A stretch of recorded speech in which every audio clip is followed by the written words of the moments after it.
Hello guys, कैसे हैं आप सब। चलिए स्टार्ट करते हैं ज्योग्राफी। जहां हमने ड्रॉप किया था लास्ट, वहीं से स्टार्ट कर रहे हैं हम। शायद टेक्टोनिक्स हमने कर लिया था, और हमने बाउंड्रीज पढ़ ली थी शायद, है ना। और हम पढ़ रहे थे अ, कुछ प्लेट टेक्टोनिक्स के बारे में ही पढ़ रहे थे। मूवमेंट के बारे में पढ़ा था हमने, slow movement and fast movement, है ना। जो प्लेट थी उसके बारे में पढ़ रहे थे, प्लेट टेक्टोनिक्स। प्लेट की हम मूवमेंट पढ़ रहे थे। तो प्लेट के मूवमेंट में हमने देखा था ओशन ओशन का, ओशन कॉन्टिनेंट का ये सब देख लिया था हमने। और इसके बाद हम देख रहे थे कि ये दो तरीके से, एक तो फास्ट मूवमेंट होती है और दूसरी मूवमेंट होती है स्लो, है ना। तो फास्ट मूवमेंट है ये लगभग, अगर मैं बात करूं जैसे, तो अर्थक्वेक,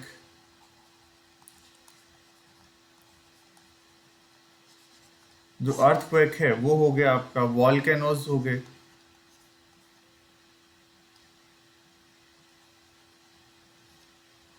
वॉल्केनोज हो गए आपके, है ना।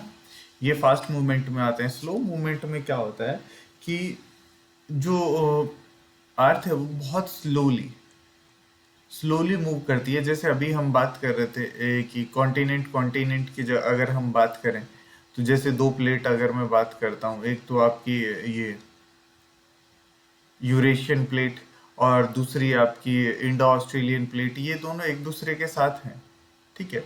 एक दूसरे के साथ टकरा रही हैं, तो बहुत धीरे धीरे ये एक दूसरे के ऊपर नीचे हैं। जैसे जो इंडो ऑस्ट्रेलियन प्लेट है ये सबडक्ट कर रही है, तो ये लगभग इसकी जो मूवमेंट है वो कितनी है, टू दो से दो से और 15 centimetre, 2 to 15 centimetre per year.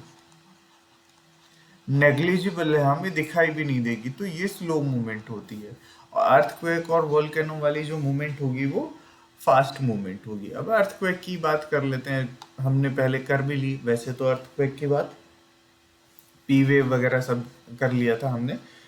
अगर अर्थक्वेक की बात करें, ठीक है, तो आपको पता है अर्थक्वेक का रीजन क्या हो सकता है, ठीक है। एक नेचुरल होगा और दूसरा मैन मेड हो सकता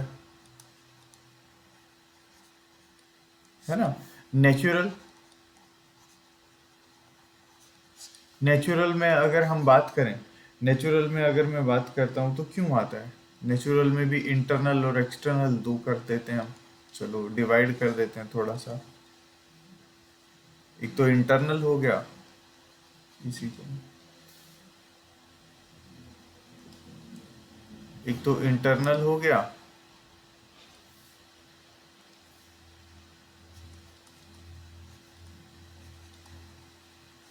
और दूसरा एक्सटर्नल हो गया। इंटरनल की अगर मैं बात करूं तो वो आपने देखा होगा, जो प्लेट टेक्टोनिक का मूवमेंट, प्लेट मूवमेंट, और उसके बाद वॉल्केनो, ठीक है। एक्सटर्नल में अगर आप देखोगे तो लैंडस्लाइड, एवलांचे,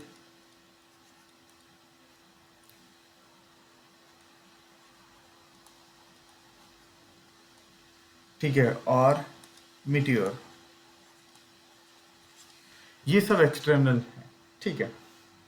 मैन मेड, आप मैन मेड में हम क्या पढ़ते हैं भाई, या तो हम कोई एक्सप्लोजन कर रहे हो, जैसे कोई न्यूक्लियर न्यूक्लियर एक्सप्लोजन किया हो, ठीक है। या अर्थक्वेक कब इंड्यूस होगा, जो डैम्स हैं वो फेल हो जाएं,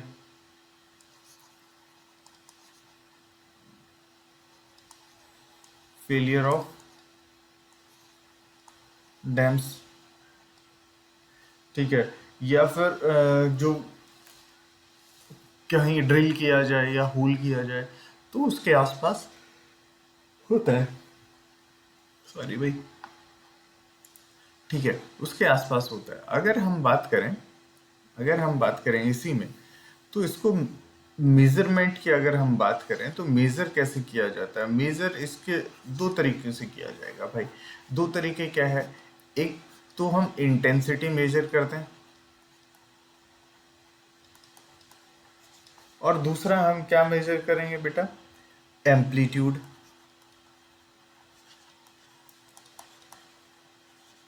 एक तो इंटेंसिटी हो गई, दूसरा एम्पलीट्यूड हो गया, है ना? इंटेंसिटी लेवल ऑफ डिस्ट्रक्शन बताएगी कि किस हद तक डिस्ट्रक्ट कर सकता है वो। एम्पलीट्यूड हम, सॉरी, लेवल ऑफ डिस्ट्रक्शन कौन बताएगा? इंटेंसिटी बताएगी, ठीक है। और ये किससे मापते हैं हम? जो आपका मर्केली स्केल है, मर्केली,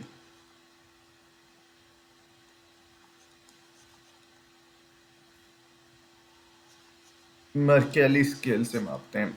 और इसके अलावा एमएस के स्केल, एमएस के, ये स्केल हैं जिनसे हम मापते हैं। एम्पलीट्यूड क्या होता है? मतलब ये, इसको हम बोलते हैं कि ये सब्जेक्टिव है, ये सब्जेक्टिव है, लेस साइंटिफिक।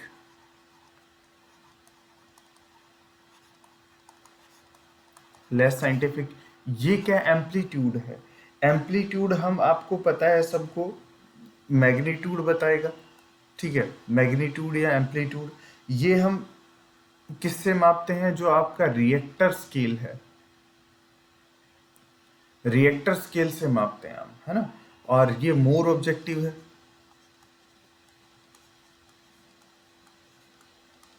मोर ऑब्जेक्टिव है, मोर साइंटिफिक,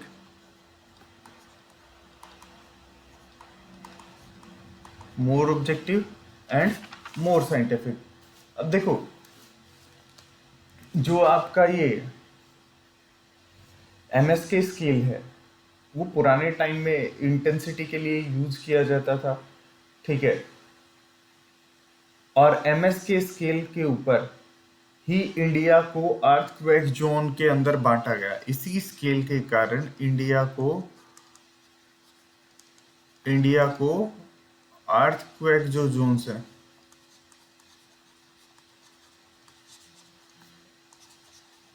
अर्थक्वेक जोन्स में डिवाइड किया गया,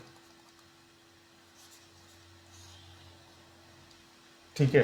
इसी के बेसिस पे जो मर्केली स्केल है वो फर्स्ट था, और इसको मॉडिफाइड किया गया बाद में, ठीक है। मर्केली स्केल को जो सबसे पहले आया था उसको मॉडिफाइड किया गया। इस पे इंटेंसिटी 1 to 12 देखी जाती है, 1 to 12 तक की इंटेंसिटी ये इंडिकेट करता है ना? हाँ या नहीं? अब आ जाता है हमारा मैग्नीट्यूड मापने के लिए हमारा रिएक्टर स्केल।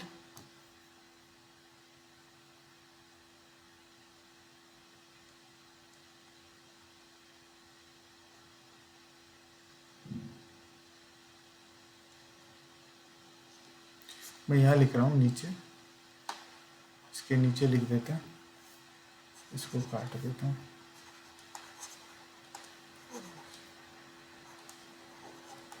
रिएक्टर स्केल, है ना?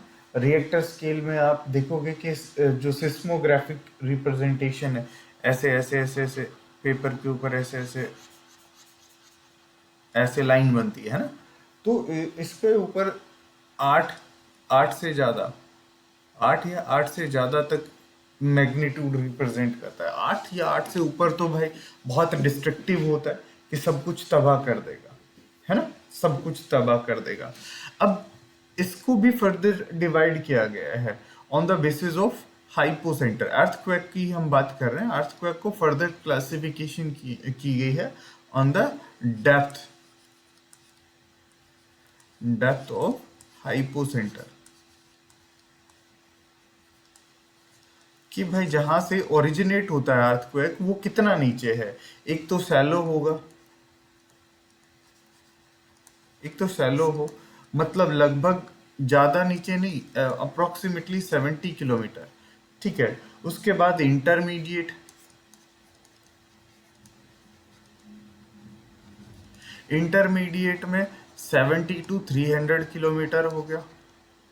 और उसके बाद आपका आ गया डीप, जो डीप है वो कितना हो गया 300 किलोमीटर से, और यह हो गया आपका 700 किलोमीटर तक। ठीक है। जो सैलो वाला है ना, ये जो सैलो वाला है और इंटरमीडिएट है, ये बहुत सारी जगह आते हैं, कहीं पे भी आ सकते हैं। ठीक है। डीप वाला जो है, डीप वाला ये आप जो आपकी क्या बोलते हैं, मरियाना ट्रेंच, उसके आसपास आता है। क्यों आता है? क्योंकि वहां पे जो डीप सबडक्शन है वो थोड़ा सा डीप है प्लेट्स का, इसीलिए ये मरियाना ट्रेंच के आसपास आता है ना।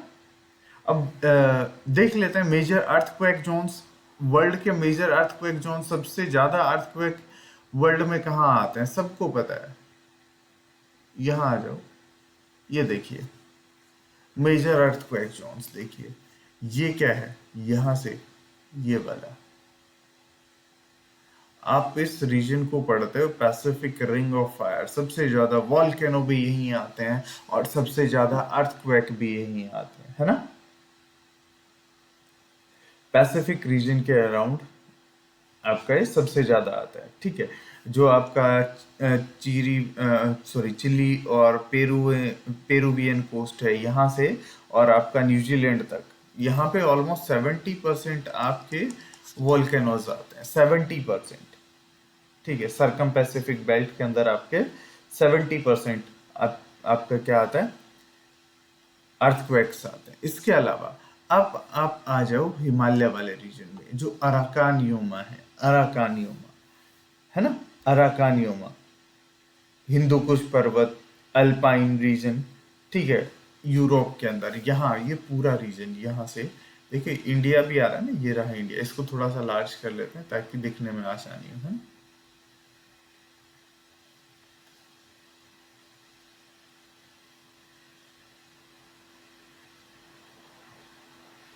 देखिए ये वाला, यहाँ से ये पूरा पूरा पूरा पूरा ये वाला, और ये यूरोप तक आ गया, है ना, यहाँ तक। यहाँ आते हैं आपके लगभग 20%, यहाँ पे 20% आते हैं। उसके बाद जो रीजन बच गया, ये छोटा मोटा ये वाला, ये नीचे की तरफ थोड़ा सा, ये इसी का पार्ट है, बेसिकली इसी का पार्ट है। लेकिन और जो जितने भी बच गया ना छोटा मोटा रीजन ये जैसे, तो यहाँ पे रिमेनिंग 10%, तो आपका 70% सरकम पैसिफिक में, और हिंदू कुश वाली लाइन में यूरोप तक आपका अराकानियोमा, नेपाल, नेपाल, और इस रीजन से पूरा हिमालय वाला रीजन पूरा, और यूरोप तक ये जो पूरा रीजन है, यहाँ पे क्या है आपका 20% आते हैं। रिमेनिंग वर्ल्ड के अंदर 10% हो गया, है ना। तो ये था आपका अर्थक्वेक जोन्स। अर्थक्वेक जोन मतलब तीन मेन रीजन है हमारे। कौन सा? एक तो सरकम पैसिफिक वाला, और दूसरा आपका है जहाँ पे कितने आते हैं 70%। दूसरा आपका है ये क्या बोल रहे थे हम, अराकॉन।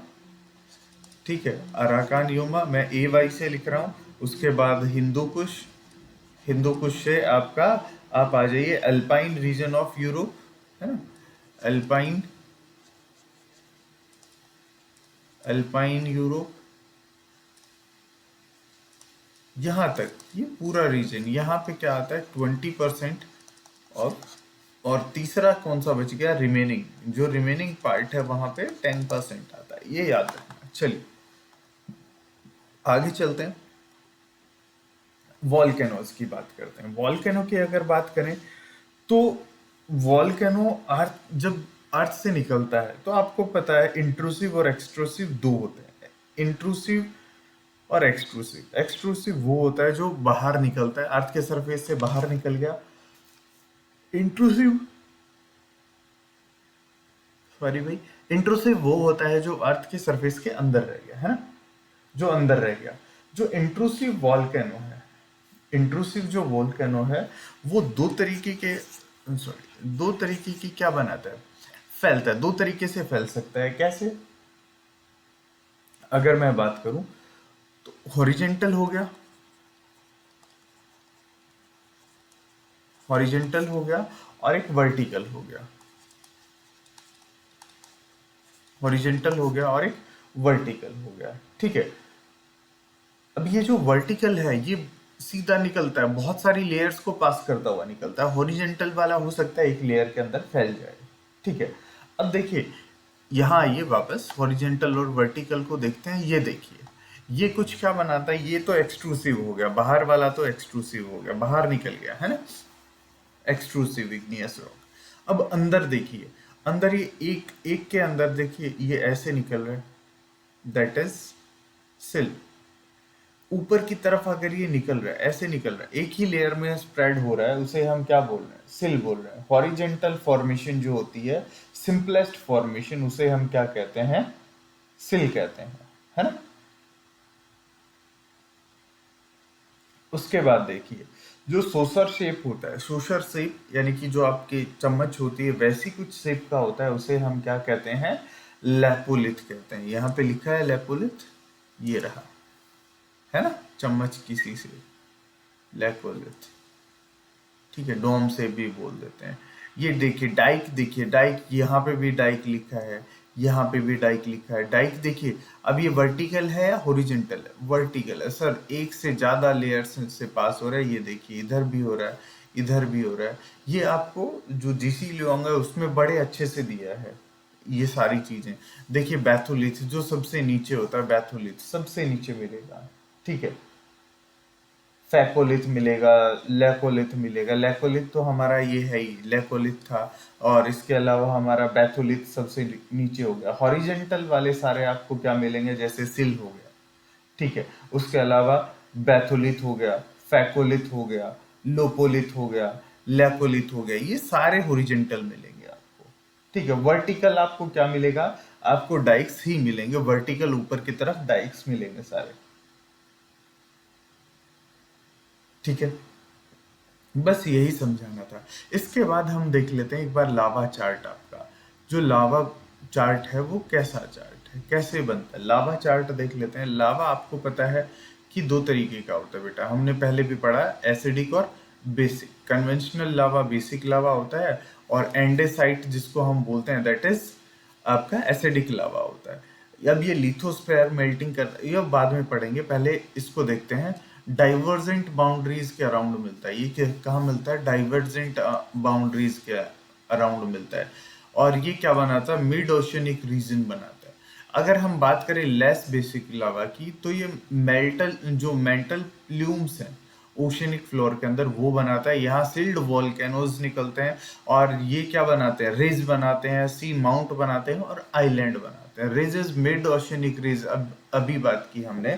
सी माउंट मतलब समुद्र के अंदर पहाड़ बनता जा रहा है। आइलैंड मतलब वही पहाड़ धीरे धीरे धीरे धीरे समुद्र के पानी से बाहर आ गया, डिपोजिट होते होते वो कहाँ बन गया, आइलैंड बन गया। अब इसके बाद देखिए, अगर वही मेल्टन फ्लूम किसके ऊपर, कॉन्टिनेंटल सरफेस के ऊपर आता है, तो वो सील्ड वॉल्केनो बनाता है, सील्ड वॉल्केनो बनाता है, या फिर बनाएगा बेसाल्टिक लावा, या बेसाल्टिक फिशर वॉल्केनो बनाएगा। अगर हम एसिडिक लावा की बात करते हैं, तो एसिडिक लावा क्या होता है बेटा, एंडेसाइट होता है, एंडेसाइट होता है। और ये लिथोस्फीयर के अंदर, लिथोस्फीयर जो अपर अपर आपका क्या है, मेंटल है, ठीक है, क्रस्ट है और अपर मेंटल है, उससे मिलके क्या बना है, लिथोस्फीयर बना है।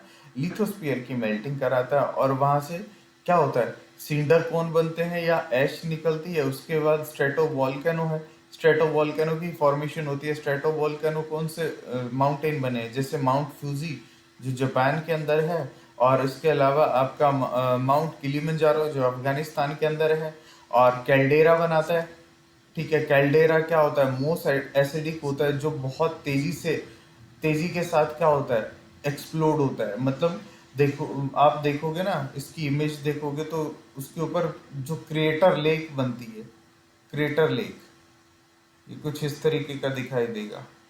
ये बड़ा एरिया दिखाई देगा। बाद में इसके ऊपर ये जब ये वेंट बंद हो जाता है, नीचे वाला ये वाला, ये वेंट बंद हो जाएगा, तो इसके अंदर पानी भर जाता है, जिसके के कारण लेक की फॉर्मेशन होती है ना, ठीक है।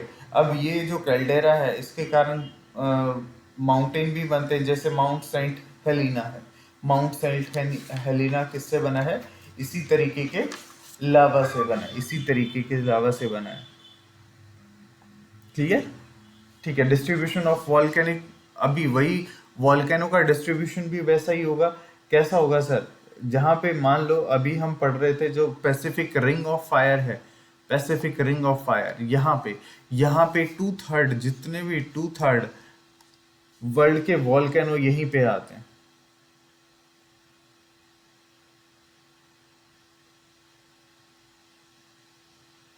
इंडोनेशिया तक एक्सटेंड है ये, है ना? पेरी चिली, मतलब पेरू, चिली और ये इंडोनेशिया तक ये एक्सटेंड कर रही है। ठीक है। अंडमान निकोबार में भी दो आपके एक्टिव वॉल्केनो बताते हैं। कौन कौन से? एक तो बैरन आइलैंड और एक ये नारकोंडम, है ना? आपने सुना होगा, नारकोंडम तो काफी फेमस है। मेडिटेरेनियन सी के रीजन में भी भाई वॉल्केनोज आते हैं। अफ्रीका के अंदर अगर कुछ मैं बात करूं, रिफ्ट वैली होती है जहां या फिर हम बात करें कि कैरेबियन जो आइलैंड है उसके आसपास बहुत सारे वॉल्केनो होते हैं। और जो मिड अटलांटिक ओशियन के अंदर जो रिजेस बने हैं वो भी क्या है, इसी के कारण बनते हैं। वहां पे भी क्या आते हैं? वॉल्केनोज आते हैं। और एक चीज वॉल्केनो के कारण एक और चीज आती है, क्या? सुनामी। आपने पढ़ा होगा सुनामी क्या होती है? सुनामी, सुनामी क्या होता है? टी साइलेंट होता है इसमें, है ना?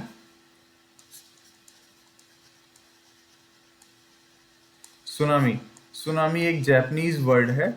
इसका मतलब होता है हार्बर वेव। क्या होता है? Harbour wave.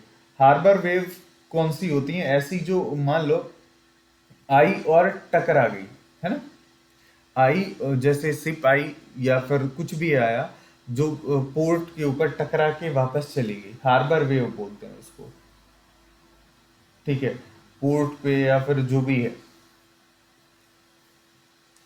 हार्बर वेव, ये लिखा नहीं मैंने, हार्बर वेव बोलते हैं। ठीक है। अब देखिए, ये जापानीज वर्ड है तो सुनामी बोला जा रहा है। अब देखिए, ये क्या होता है, इन वेव्स की इंटेंसिटी बहुत ज़्यादा होती है, स्पीड बहुत ज़्यादा होती है। हो सकता है दो कारण हो सकते हैं इसके, दो कारण, एक नेचुरल और दूसरा एंथ्रोपोजेनिक, यानी कि एक मैन मेड हो गया आपका। तो नेचुरल में क्या क्या होता है? हो सकता है कि वहाँ पे समुद्र के अंदर अर्थक्वेक आया हो, है ना? या हो सकता है कि भाई कुछ वॉल्केनिक इरप्शन हुई हो। ठीक है। या हम लिख देते हैं,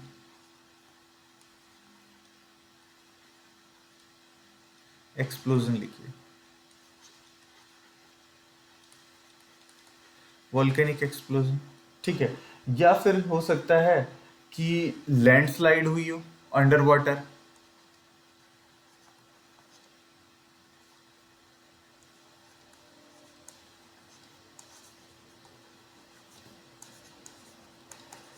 या एक और रीजन क्या हो सकता है? हो सकता है कोई, हाँ हो सकता है भाई, ये मिटियोर या मिटियोराइट्स कोई गिरा हो। मैन मेड में क्या होता है? एक्सप्लोजन ही हो सकता है कि अंडर वाटर हमने कोई क्या किया हो, एक्सप्लोजन किया हो। देखो, अब ये देखो, मान लो हमारा कि क्या है भाई, ये एक हमारा सरफेस है, ये कॉन्टिनेंटल और यहाँ से ओशियनिक सरफेस शुरू हो गया। ठीक है। अब मान लो, अब मान लो ये क्या था कि यहाँ पे फॉल्ट आ गया। मान लो कि यहाँ पे अर्थक्वेक आया या प्लेट टेक्टोनिक की मूवमेंट हुई और इस यहाँ से ये इसमें फॉल्ट आया और यहाँ से कोई वेव बनना शुरू हुई, ऐसे ये वेव बनी। अब ये यहाँ जहाँ बन रही है बेटा, वहां तो छोटी छोटी होगी, छोटी छोटी होगी, धीरे धीरे धीरे धीरे 3 से 5 फीट तक की होगी, 3 से 5 फीट तक की होगी, है ना?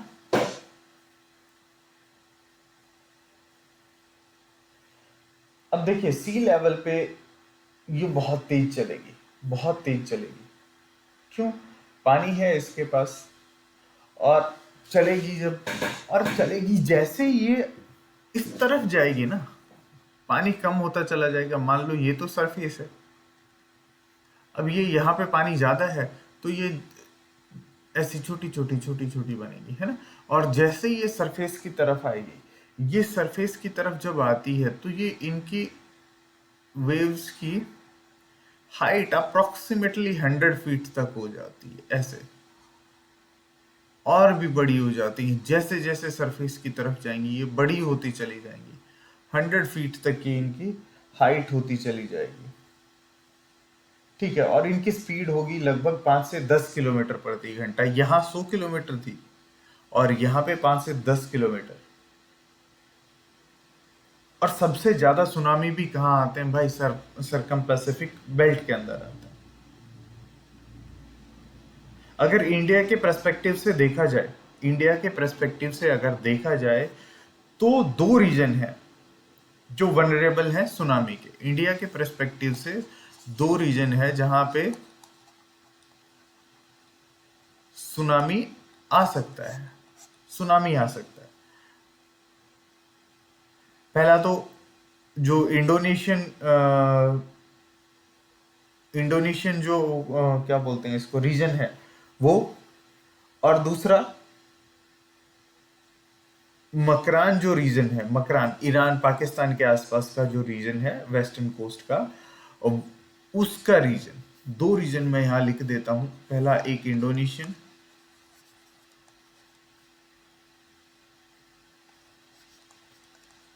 और दूसरा हमारा मकरान। मकरान का जो रीजन है, मतलब जो ईरान पाकिस्तान का कोस्टल रीजन है ना, वो वाला मकरान। ये दो हमारे आसपास क्या है, सुनामी के रीजन हैं। मतलब यहाँ पे सुनामी आ सकता है इंडिया में।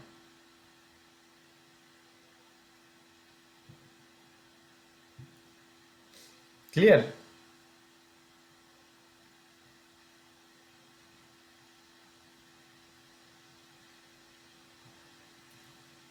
यहां तक क्लियर है?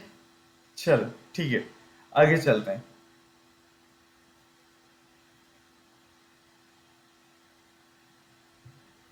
ठीक है, अब आगे एक क्वेश्चन आया था, किसी ने पूछा था कि स्प्रिंग जो होते हैं, स्प्रिंग, हॉट स्प्रिंग और गीजर्स, क्या डिफरेंस है इसमें, स्प्रिंग, हॉट स्प्रिंग और गीजर्स में। तो भाई जो स्प्रिंग्स हैं, मान लो ये कोई माउंटेन है,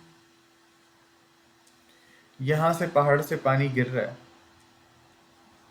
मान लो कैल्शियम कार्बोनेट की है ये ऊपर से पानी, पहाड़ में पानी कहाँ से आता है, कैल्शियम कार्बोनेट की है। अब नीचे का सरफेस हार्ड हो गया, इससे पानी पर्कुलेट करके नीचे यहाँ इस सरफेस के पास आ गया, यहाँ से वो निकलेगा। या मान लो कोई नदी आ रही है, पहाड़ आ गया, उसके काट के ये नीचे गिर रही है, तो ये हो गया आपका स्प्रिंग हो गया, है ना। नीचे इम्परमिएबल रॉक है, हार्ड रॉक है, तो धीरे धीरे कटेगी और ये ऐसे एक स्ट्रीम की फॉर्म ले लेगा, ठीक है। अब जो हॉट स्प्रिंग्स हैं या गीजर्स हैं, उनमें क्या होता है, जो मान लो ये नीचे एक लावा है,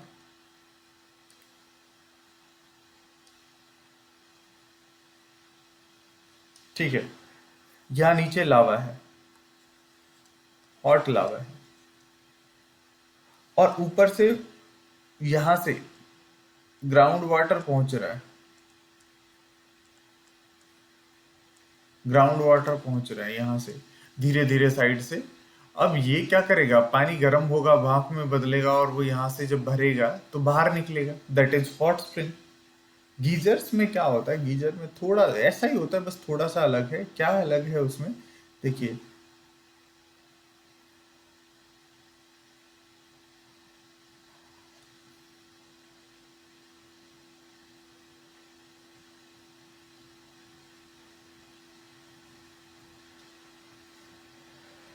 अब नीचे लावा है, ये तो सबको पता है, ये हॉट है, ठीक है। यहाँ मान लो पानी, पानी आ रहा है यहाँ से, तो वो कहाँ जाएगा, इधर जाएगा। अब जो वेपर्स बनेंगे वो यहाँ कंडेंस हो गए, इकट्ठा होना शुरू हो गए यहाँ पे, और वो पानी के साथ, यहाँ प्रेशर जब ज्यादा हो जाता है, पानी के साथ बाहर निकलते हैं, स्पीड से बाहर निकलते हैं ऐसे, तो वो गीजर्स कहलाते हैं, है ना, गीजर कहलाते हैं। तो यहाँ पे हाई प्रेशर बनेगा स्टीम का, और यहाँ से फिर वो बाहर बाहर निकलेगा, तो ये क्या कहलाएंगे, गीजर्स कहलाएंगे। ये हॉट स्प्रिंग हो गया और ये स्प्रिंग हो गया। बस ये तीनों चीजें हो गई आपकी। ठीक है, अब हम शुरू करते हैं आपकी जो जियोग्राफिक प्रोसेस है या जियोमॉर्फोलॉजी जिसको हम कहते हैं, वो जियोमॉर्फ में आपका रॉक्स वगैरह हो गया सारा। अभी एक चीज बचती है आपकी, जो हमने की है ऊपर, जो आपका रह गया, कुछ किया था, नहीं नहीं नहीं, यहाँ पे रह गया, हमने कुछ किया था, हाँ, शायद मैं अर्थक्वेक के बारे में कुछ बता रहा था, वहां पे हमने कुछ रह गया, हाँ। एक्सटर्नल जो थे, ये वाले एक्सटर्नल जो फोर्सेस थे, लैंडस्लाइड, एवलांचो और मीटियोर। तो लैंडस्लाइड और एवलांचे के बारे में हम पढ़ते हैं, ठीक है, कि क्या है और कैसे ये प्रोसेस होता है। जो एंडोजेनिक फोर्सेस हैं वो हमने पढ़ लिए, एक्सोजेनिक फोर्सेस अभी पढ़ेंगे। एक्सोजेनिक फोर्स में जैसे आपका विंड हो गया, मूविंग वाटर हो गया, रेन हो गया, ग्लेशियर हो गया, ग्राउंड वाटर हो गया, कास्ट टोपोग्राफी जिसको आप बोलते हैं, ओशियनिक कोस्टल वेव्स हो गई, ये सब कुछ आ गया इसके अंदर, ये सब कुछ पढ़ेंगे। तो जियोमॉर्फिक जो फोर्सेस हैं, एंडोजेनिक फोर्स हमने देख लिए, प्लेट टेक्टोनिक्स वाले, और एक्सोजेनिक अभी देखेंगे। एक्सोजेनिक में अगर हम बात करें, तो जो ग्रेडिएशन और डिग्रेडेशन है उसकी बात करते हैं। ग्रेडेशन और डिग्रेडेशन में क्या होता है वो देखेंगे अभी। चलिए, ठीक है, चलिए मैं रोक देता हूँ, आज के लिए इतना ही, कल देखेंगे। ये जियोमॉर्फ हम कल स्टार्ट